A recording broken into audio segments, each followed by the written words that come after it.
আলোচনাটা শুরু কিন্তু ডক্টর মোহাম্মদ ইউনূস করেছেন। তিনি বলছিলেন যে তরুণদের হাতেই একটা নতুন বাংলাদেশের স্বপ্ন দেখা যাচ্ছে, বা আগামী দিনের বাংলাদেশে তরুণরা নেতৃত্ব দেবে।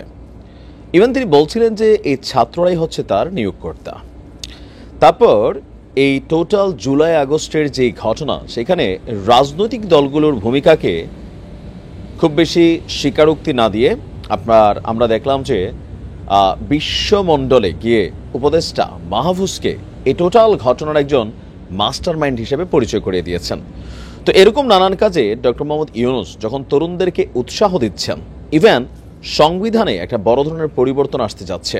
সেটা হচ্ছে যে যাদের বয়স 21 বছর তারা চাইলেই সংসদ সদস্য হতে পারবে। এই যে হুট করে 25 থেকে 21-এ আনার যে ইস্যুটা, আমরা বরাবরই বলছিলাম এখানে ছাত্রদেরকে যেন সংসদে ঢোকার সুযোগ হতে পারে বা সুযোগ করে দেওয়া যায়। এটা শুধুমাত্র যে বৈষম্যবিরোধী ছাত্র আন্দোলনের ছাত্র তারা না, যে কোনো প্রান্ত থেকে বাংলাদেশের যে কোনো ব্যক্তি তিনি এমপি পদে লড়ার জন্য সুযোগ পাবেন। বাট এই সিস্টেমটাকে বিএনপি ভাবছে যে ডক্টর মোহাম্মদ ইউনূসের সরকার তারা একটা কিংস পার্টি গঠন করছেন। আমরা বরাবরই আলোচনার মধ্যে সার্জিস বলছে যে এমপি ইলেকশন করবে, হয়তো আমরা আরও অনেকের নাম আস্তে আস্তে সামনে আসতে দেখব। আবার তারা বলছিলেন যে তারা একটা রাজনৈতিক দল করবেন।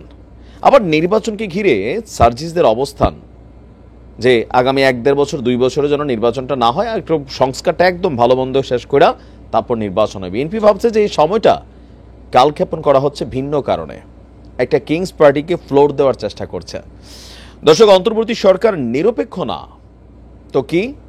অন্তর্বর্তী সরকার কিংস পার্টি গঠন করছেন বলে অভিযোগ করেছেন বিএনপির স্থায়ী কমিটির সদস্য মেজর অবসরপ্রাপ্ত হাফিজ উদ্দিন আহমেদ। গেল কয়েকদিন আগে তিনি পাকিস্তান থেকে সফর করে এসেছেন। তো সেই পাকিস্তান সফরের একটা বিশেষ ছিল, তিনি তার আর্লি লাইফে সম্ভবত পাকিস্তানে পড়াশোনা করেছিলেন। তো সেই সময়কার একটা কলেজিয়েট প্রোগ্রামে তিনি সেখানে গিয়েছিলেন।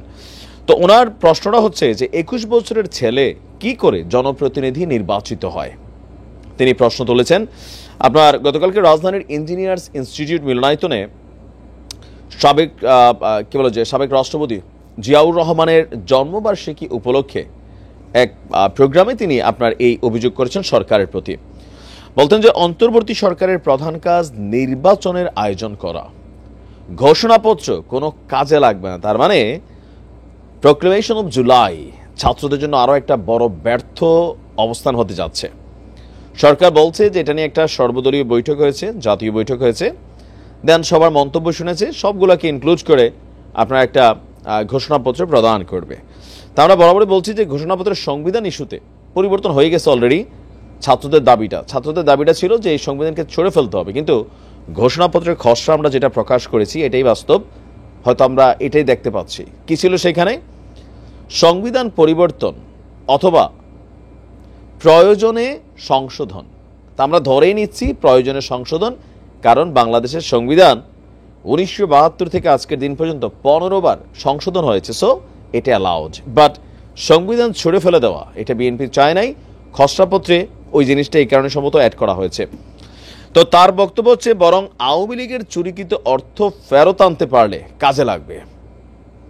যে সরকার এগুলো নিয়ে সময় নষ্ট না করে আওয়ামী লীগের সময় বাংলাদেশ থেকে সরকারের বক্তব্য অনুযায়ী এখন তো এইসব রিপোর্ট ইউনূসের সরকারই প্রকাশ করছেন। তো সেইখানে যেই তথ্যপত্রগুলো আসছে বাংলাদেশ থেকে পাচারকৃত টাকা, সেগুলোকে ফেরত এনে দেশের কাজে লাগানোর জন্য। এই সময় তিনি ডক্টর মোহাম্মদ ইউনূসকে নিরপেক্ষ থাকার আহ্বানও জানিয়েছেন।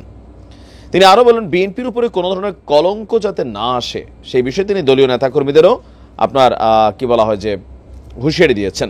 সীমান্ত প্রসঙ্গ বলছেন যে সীমান্তের পরিস্থিতি নিয়ে দীর্ঘস্থায়ী সংগ্রামের প্রস্তুতি নিতে হবে, জীবন বিপন্ন হলেও স্বাধীনতা সার্বভৌমত্বকে অক্ষুণ্ণ রাখতে হবে। এখন বিএনপির এই যে বক্তব্য যে কিংস পার্টি, আপনার কি মনে হয় যে ডক্টর মোহাম্মদ ইউনূস কি আসলে ছাত্রদের মাধ্যমে একটা রাজনৈতিক দল তৈরির চেষ্টা করছেন? ব্যক্তি জীবনে ডক্টর মোহাম্মদ ইউনূস একবার নিজেই উদ্যোক্তা হয়ে একটা রাজনৈতিক দল তৈরির চেষ্টা করেছিল, সম্ভবত 17 বা 27 দিনের মাথায় মাফটাফ চায় তিনি এই জাতির গুটিবাজি রাজনীতির নমুনা দেখা সেখান থেকে সরে গিয়েছিলেন।